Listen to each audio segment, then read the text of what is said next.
Ocean के बारे में सोचते हुए आपने कई बार ये तो सोचा होगा कि कैसा होता होगा, कितना साइलेंट होता होगा, कितना लोनली, कितना डार्क और सबसे बड़ी बात कितना ज्यादा हमसे दूर।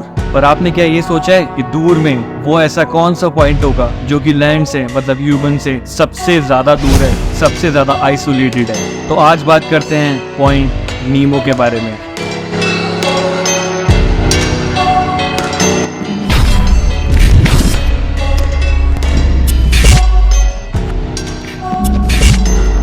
अब बात करते हैं कुछ फैक्ट्स, कुछ मिथ्स के बारे में जो कि इस इंटरेस्टिंग येट मिस्टीरियस पॉइंट से कनेक्टेड है। स्टार्ट करते हैं नंबर 1 से। आपने कभी सोचा था कि आप अर्थ की सरफेस पे किसी ऐसे पॉइंट पर होंगे जिसमें कि जो आपके सबसे नजदीकी, सबसे करीब लोग होंगे वो लैंड पर नहीं बल्कि स्पेस में होंगे? दैट इज करेक्ट, ये एक फैक्ट है, क्योंकि आपको पता होगा कि इंटरनेशनल स्पेस स्टेशन अर्थ से वर्टिकली अराउंड 400 किलोमीटर ऊपर नेविगेट करता है, ट्रेवल करता है, और इस पॉइंट से सबसे क्लोजेस्ट लैंड 2688 किलोमीटर अवे है। अगर यहाँ पर कोई फंस जाता है, कोई डूबने लगता है, तो उसको रेस्क्यू करने के लिए एक इंसान को एटलीस्ट 15 डेज लगेंगी नियरेस्ट लैंड मास से उस पॉइंट तक आने में, उसको रेस्क्यू करने के लिए। Interesting but strange fact, isn't it?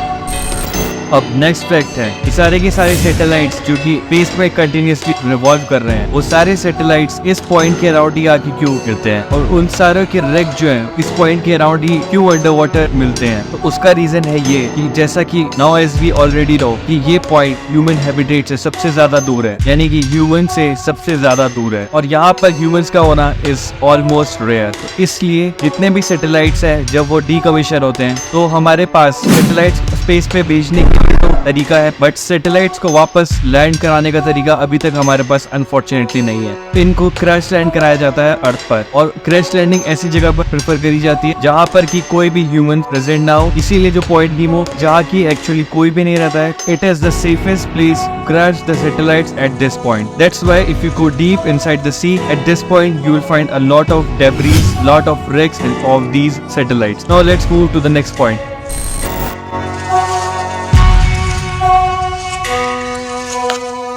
The blue, सुनने में तो ये नाम बहुत क्यूट लगता है, पर हमेशा थ्रू आउट द हिस्ट्री इसको क्यों रिलेट किया गया है one of the biggest unsolved mysteries में से ही? क्यों हमेशा जब भी अनडिस्कवर्ड सी क्रीचर्स, मॉन्स्टर्स की बात होती है तो इसका नाम आता है? क्या थी इसकी खासियत? तो पहले आप सुनिए इस साउंड को।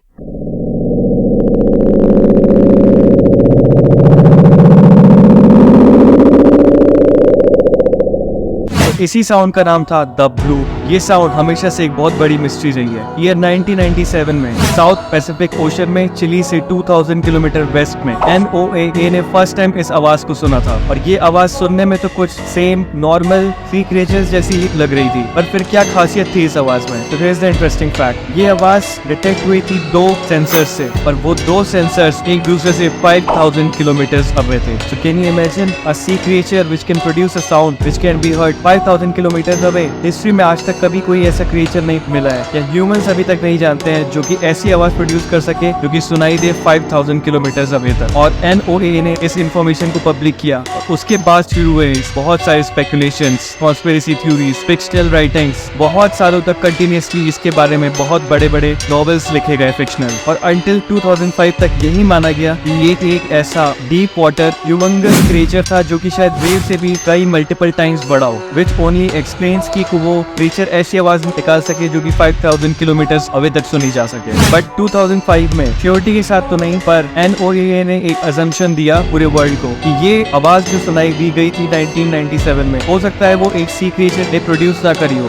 बल्कि एंटार्क्टिका में टूट रही आइसबर्ग की वजह से ये आवाज, इतनी तेज आवाज प्रोड्यूस हुई हो जो कि 5000 किलोमीटर अवे तक सुनी जा सके। तो क्या आपको लगता है is it practical, is it possible? और इसकी वजह से एक बहुत बड़ी चीज लोगों के सामने आई और लोगों का दिमाग उसके लिए खुला, वो था the percentage of undiscovered ocean. तो आज की डेट में 2024 में भी ये एक फैक्ट है कि सिर्फ 20% of the ocean is only discovered and 80% is still undiscovered. So you never know what resides in the deep waters of this world. I am not trying to sound like a conspiracy theorist here, but जब तक हमने discovery नहीं किया तब तक हमें कैसे पता चल सकता है डीप वाटर्स में क्या है और क्या नहीं।